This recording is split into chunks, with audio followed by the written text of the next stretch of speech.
प्रयास किया है। मैं तो इस घटना के संदर्भ में इनकी तत्परता देख रहा हूँ। प्रेस कॉन्फ्रेंस में 9 से ज़्यादा मंत्री, मुख्यमंत्री, राष्ट्रीय प्रभारी सबकी उपस्थिति, दिल्ली के नेताओं को मैदान में उतारने का काम, मगर उसके बाद भी जैसे अध्यक्ष जी ने बताया कि बोर तालाब की घटना में 2 जवान हमारे शहीद हुए, एक शब्द भी प्रेस कॉन्फ्रेंस में इतने पूरे प्रदेश के जवाबदार नेताओं के रहते हुए भी एक शब्द उन मृतक जवानों के शब्द में बोला भी नहीं गया।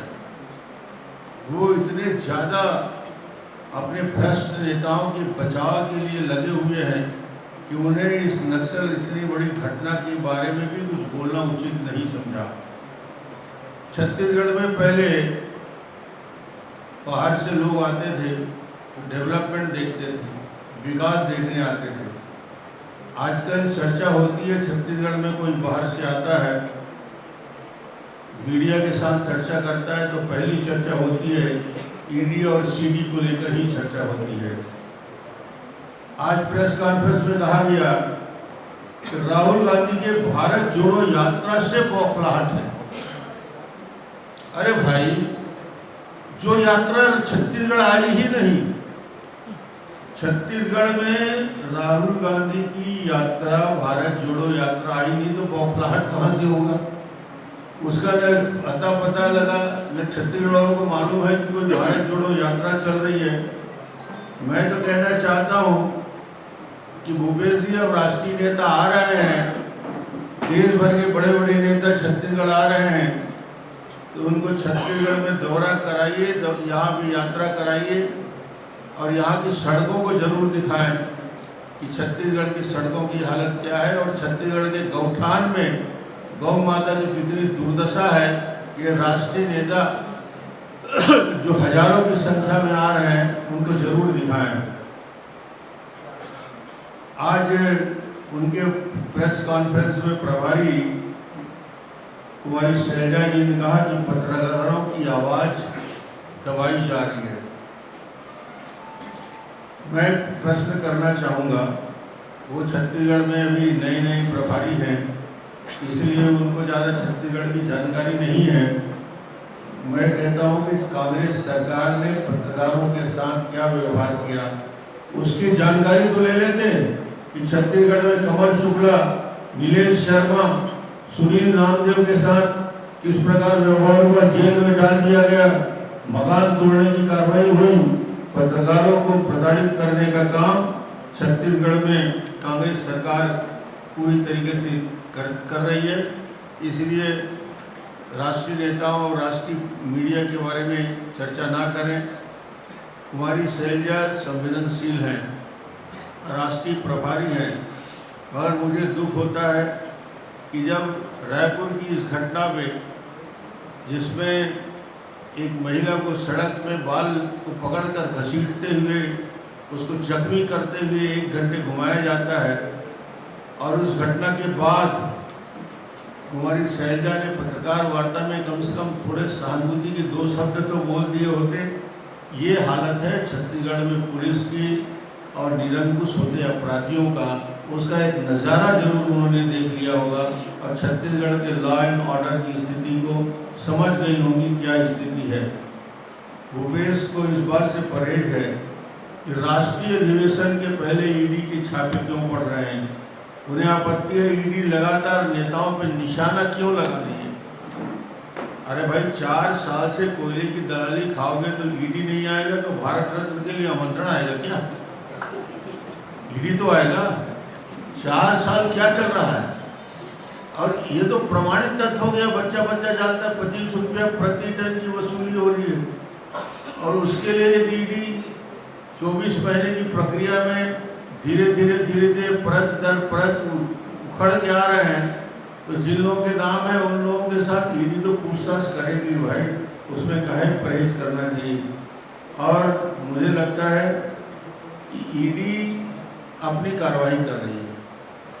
ईडी भ्रष्ट अधिकारियों के खिलाफ लगातार कार्रवाई कर रही है। इसमें बीजेपी और कांग्रेस कहाँ से आ रही है? ईडी की कार्रवाई है, कर्मचारियों पे, अधिकारियों पे कार्रवाई कर रही, नेताओं पे कार्रवाई हो गया। और इसमें सरकार को और मंत्री को और छत्तीसगढ़ के कांग्रेस या बीजेपी सरकार कहाँ से आ गई, ये समझ के बाहर है इन अधिकारियों का। जहाँ तक सवाल है नान चिटफंड और सीरम के विषय को लेकर, भूपेश जी ने बात को डाइवर्ट करने का प्रयास किया। सीधे सीधे ईडी के रेट के बारे में ना बोलते हुए उन्होंने उस मुद्दे को डाइवर्ट करने का प्रयास किया। मुझे लगता है कि वो भूल जाते हैं, उनकी मेमोरी धीरे धीरे कम होती जा रही है। और उसके लिए सबसे पहले मैं कहूँगा कि भूपेश बघेल जी, चुनाव के पहले टीएस देव जी और आपने प्रधानमंत्री नरेंद्र मोदी जी को पत्र लिखकर जिन अधिकारियों के खिलाफ ईडी और सीबीआई से जांच की मांग की थी, वो आज आपके सिरमौर कैसे बने हैं? उन अधिकारियों के खिलाफ जिसमें आपने पत्र लिखकर ये कहा था कि पीडीएस का अधिकांश पैसा केंद्र सरकार द्वारा राज्य को उपलब्ध कराया जाता है, उसके संबंध में कोई भी घोटाले की जांच केंद्रीय एजेंसी सीबीआई और ईडी को करनी चाहिए। इस मामले में दोनों आईएएस अधिकारी और कई लोगों ने बेनामी और अवैध संपत्ति की बात एसीबी में सामने आई है, परंतु ईडी के द्वारा कोई भी अपराध अभी तक पंजीबद्ध नहीं किया गया है, इसलिए इसके ईडी के द्वारा जांच कराई जाए।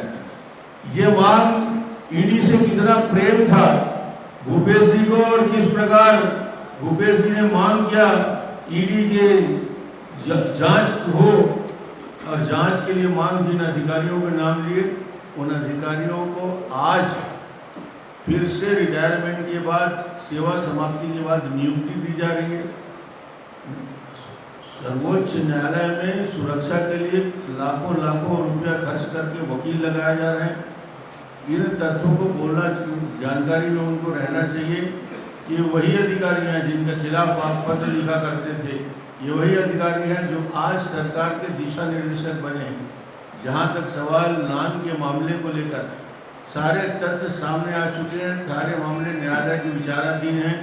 और नान के मामले में 3.5-4 साल होने के बाद सरकार क्या कर रही है? जहाँ तक सवाल सीएम मैडम के मामले को लेकर, आप प्रेस कॉन्फ्रेंस में आज चर्चा कर रहे थे, जिन अधिकारी के और इस मामले को लेकर जिन अधिकारियों ने जांच किया, उसने सीएम मैडम को चिंतामणि मैडम स्वीकार किया है अपने लिखित बयान में। ये पूरे तथ्य सामने एक एक चीज आ चुके हैं, सिर्फ झूठ को बार बार बोलने की जरूरत नहीं है।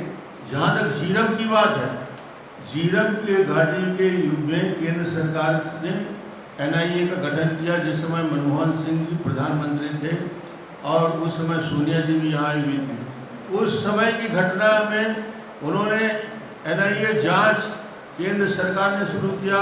केंद्र सरकार ने यदि जांच शुरू किया तो इसका विरोध भूपेश बघेल ने किया। अब मुझे समझ में नहीं आता कि जिस एनआईए की जांच के लिए केंद्र सरकार के द्वारा एनआईए जांच की गई है, जिसका विरोध भूपेश बघेल ने किया, आज उसी जांच के लिए उन्होंने एसआईटी का गठन कर दिया। झीरम के लिए एसआई गठन किया और उसके बाद आज अचानक भूपेश बघेल को एनआईए पे बहुत ज़्यादा भरोसा हो गया और ये कहते हैं कि नारायणपुर की घटना यदि हुई है उसकी जांच एनआईए से करा ली जाए। ये दोहरा चरित्र बार बार कैसे बदलता है? एक तरफ कोई अधिकारी उस समय बुरा रहता, अच्छा रहता है, आज बुरा हो गया। एनआईए की जांच की कमेटी से असहमत थे, आज उससे सहमत हो गए। मुझे लगता है कि इस प्रकार की घटना और इस प्रकार की जो गड़बड़ियाँ हुई हैं, ये पूरे के पूरे मुझे नान के मामले को लेकर, झीरम घाटी की घटना को लेकर बार बार बातों को तोड़ मरोड़ कर प्रस्तुत किया जाता रहा है। जहाँ तक सवाल ईडी का मामला है, ये कंटिन्यूअस प्रोसेस है, प्रक्रिया का हिस्सा है, इसलिए बहुत ज़्यादा चिंता और दुखी होने की ज़रूरत नहीं है। आपका राष्ट्रीय अधिवेशन इतना बड़ा अधिवेशन हो रहा है जिसमें 6-7 कार्यकर्ताओं के ऊपर, अधिकारियों के ऊपर कार्रवाई होती है, तो मुझे समझ में नहीं आता कि राष्ट्रीय अधिवेशन में क्या डिस्टर्बेंस हो। राष्ट्रीय अधिवेशन तो एक बड़ी राष्ट्रीय स्तर के हजारों 1500 लोग आ रहे हैं, तो उसमें से 4-5 लोगों के ऊपर कार्रवाई होती तो इतना चिंता करने की जरूरत नहीं है। तो मुझे लगता है कुल मिलाकर ईडी को बदनाम करने की दृष्टि से इस प्रकार के जो प्रेस कॉन्फ्रेंस किया जाता है वो उचित नहीं है। धन्यवाद। सर लेकिन कांग्रेस